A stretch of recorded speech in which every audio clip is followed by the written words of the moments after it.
भारत से मैं doctor R.K. Verma. आज आपसे चर्चा करते हैं लखनऊ शहर के बारे में। जब भी लखनऊ शहर का नाम आता है तो हमारे आपके दिमाग में एक ही बात आती है, नवाबों का शहर लखनऊ। मैं एक सीरीज ऑफ वीडियोस के माध्यम से आपको ये बताऊंगा कि लखनऊ नवाबों का शहर नहीं है। लखनऊ बड़ा प्राचीन शहर है, त्रेता युग का शहर है और गोमती नदी के किनारे इस तरफ और इस तरफ मंदिर, प्राचीन मंदिरों से भरा हुआ यह शहर है, जहां एक लक्ष्मण टीला नाम की जगह पर अयोध्या से भगवान राम ने आकर लक्ष्मण जी को लक्ष्मणपुरी नाम की नगरी भेंट करी थी राज्याभिषेक करके। तब से इसका नाम लक्ष्मणपुरी कह लीजिए, लखनपुरी कह लीजिए, ये था। तो ये लखनऊ नाम भी नवाबी हो गया बाद में। तो मैं आपको ये सिद्ध करूंगा आगे इस वीडियो के माध्यम से भी और बाकी वीडियो के भी माध्यम से कि लखनऊ नवाबी शहर नहीं है। ये हमारी प्राचीन संस्कृति का केंद्र है, प्राचीन मंदिरों का केंद्र है। लखनऊ में शुरुआत करते हैं, एक जगह है, बड़ा रमणीक स्थल है, चंद्रिका देवी मंदिर। यह लखनऊ से लगभग 35 किलोमीटर दूर स्थित है, लखनऊ में कई अंदर है। यह स्थल है जहां पर हर अमावस को एक मेला लगता है और लाखों श्रद्धालु यहां पर आते हैं। अब इसका इतिहास पर एक नजर डालते हैं।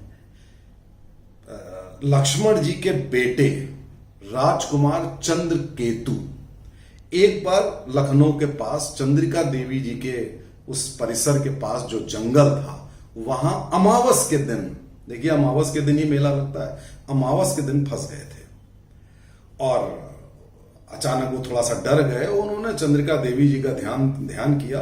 वो अचानक से अमावस की काली रात खत्म हो जाती है, मौसम बढ़िया हो जाता है और उनको लगता है कि वो खतरे से बाहर हो गए। तब से ये चंद्रिका देवी मंदिर की स्थापना और पूजा अर्चना बहुत जोरों से होने लगी। उसके बाद एक समय आया, ये त्रेता युग की आपको बात बताई मैंने। उसके बाद समय आया द्वापर युग का, जब घटोत्कच के बेटे बर्बरीक ने इसी स्थल पर यज्ञ किया था। उन्होंने एक आश्रम भी बनाया था, तो उसके लिए भी यह स्थल जाना जाता है। और उसके तत्पश्चात एक आप जो पांडव को अज्ञातवास हुआ था, तो वे भी कुछ दिनों यहां पर आए थे और कुटिया बनाकर रहे थे और उन्होंने चंद्रिका देवी की पूजा अर्चना की थी। तो मैंने आपको त्रेता द्वापर ये सब तो युग बताए। उसके बाद कलयुग आ गया और कलयुग में अभी फिलहाल 12वीं शताब्दी, बिल्कुल अभी, त्रेता द्वापर बहुत दूर की बात हो गई, बिल्कुल अभी 12वीं शताब्दी में जब मुगल आक्रांता आए तो वो भारतवर्ष में, खास तौर से उत्तर भारत में ढूंढ ढूंढ कर मंदिरों को ध्वस्त करते थे। अब आप बताइए, चंद्रिका देवी जी का मंदिर बिल्कुल वहां जंगल में, वहां तक वो पहुंच गए, उन्होंने ध्वस्त कर दिया और मूर्ति को खंडित करके फेंक दिया। लेकिन जो आसपास के गांव वाले, कटवाड़ा गांव है वहां पे, उन्होंने वो मूर्ति उठाई, उसको पुनः स्थापित किया और काफी वर्षों तक वो स्थल ऐसे ही वीरान पड़ा रहा। लेकिन पिछले 300 सालों से ये स्थल फिर से इसका पुनर्निर्माण हुआ, पुनरुद्धार हुआ, लोग आने जाने लगे। ये गोमती नदी के तट पर यह है और वहां से एक तालाब आता है, वहां पर एक शंकर जी की विशाल मूर्ति है। शंकर जी हर जगह होते हैं, जहां भी देवी जी होंगी शंकर जी भी होंगे और लोग जाते हैं, चंद्रिका देवी जी की पूजा करते हैं और शंकर जी की पूजा करते हैं।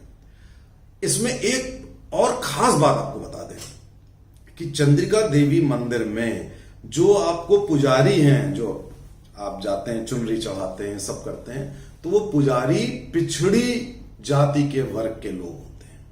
और इसी स्थल के पीछे एक यज्ञशाला है, वहां पे अनुसूचित जाति के होते हैं। ये बात इसलिए बतानी आवश्यक है कि भारतवर्ष में भारत विरोधी गैंग ये हम हिंदुओं को डिवाइड करता है कि साहब यहाँ पे केवल यहाँ पे पिछड़ी जातियों का शोषण होता है, भेदभाव होता है, ऐसा कुछ नहीं है। पूरे भारत में सैकड़ों मंदिर हैं जहां पे पिछड़ी जाति के लोग पुजारी हैं। तो ये चंद्रिका देवी के बारे में आपको विशेषतया बता दूं कि वहां पे पिछड़ी जाति के लोग हैं, पिछड़े वर्ग के लोग हैं। इस स्थल पर जब भी आप लखनऊ आए तो ये आप ये जो भूल भुलैया और रूमी दरवाजा किया करते हैं उससे जोड़ते हैं नवाबी कल्चर से, एक बार इस स्थल पर जाइए। भगवान राम, भगवान लक्ष्मण, उनके बेटे, त्रेता युग, द्वापर युग, इन सब के बारे में जानिए।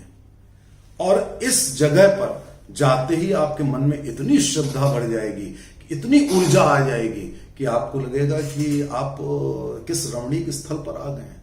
तो साथियों, लखनऊ नहीं, लक्ष्मणपुरी, भगवान लक्ष्मण का शहर, योगी जी ने भगवान लक्ष्मण के मंदिर के लिए भी जगह दी है। इन सारे मंदिरों का दर्शन करिए। मैं आपको आगे के वीडियो में इन मंदिरों के बारे में बताऊंगा ताकि आपका ये भ्रम टूटे कि ये नवाबी शहर नहीं है, ये प्राचीन भारत का आध्यात्मिक केंद्र है। जय हिंद।